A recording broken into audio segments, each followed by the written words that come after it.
Hello everyone, आज चाहिँ म नागाल्यान्ड स्टाइलबाट पोर्क रेसिपी सेयर गर्ने गरेछु हजुरसँग। मैले चाहिँ सुरुमालाई तेल नलाइकन एकछिन पकाइदिएँ। तेल लाउनु पर्दैन, यसैमा तेल निस्किहाल्छ। अनि मैले यतिको बनाएँ, तेल यतिको चाहिँ निस्केको छ, धेरै गर्नु पनि पर्दैन। यतिको भइसक्यो होइन, मजाले चलाउने पकाउने। त्यसपछि मैले खुर्सानी लगाइदिएँ, टमाटर पनि लगाइदिएँ। यसलाई पनि पकाउनु मजाले चलाइदिनुपर्छ, चलाउनुपर्छ यसरी। अनि त्यसपछि पाकिसकेको छ। यसरी पाकिसकेपछि अदुवा र लसुन पनि लगाइदिने। अदुवा र लसुन लगाइदिएँ, यसलाई पनि मजाले चलाउने गाइस।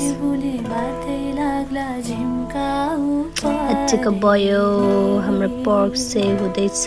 त्यसपछि कलरको लागि चिली पाउडर लगाइदिएँ। खुर्सानी धेरै खान सकिँदैन, त्यही भएर थोरै थोरै लगाइदिएँ। अनि नुन पनि लगाइदिएँ। अनि त्यसपछि फेरि बमसित लाउनुपर्छ, तामा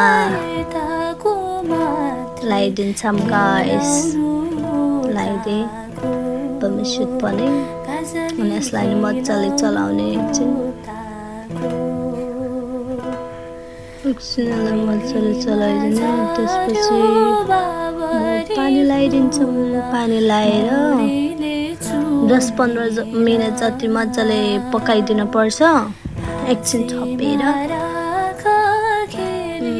छोपिदिए पनि यिनीहरूलाई पनि मजाले पाकेर यतिको भएको छ।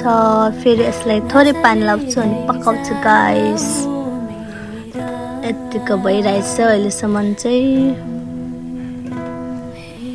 अनि यो चाहिँ फाइनल रेडी भएको छ, यतिको भयो। अनि मैले भात पनि पकाइसकेँ, अब बोइलिङको लागि रेडी गरौँ है त गाइस। भयो यतिको। बोइलिङमा चाहिँ मैले स्क्वास ल्याएको छु, यसलाई पनि मजाले पकाइदिने। मिठो हुन्छ, अमिलो पनि रहेको छ हामीसँग। आजको लागि यति। Bye bye, I love you.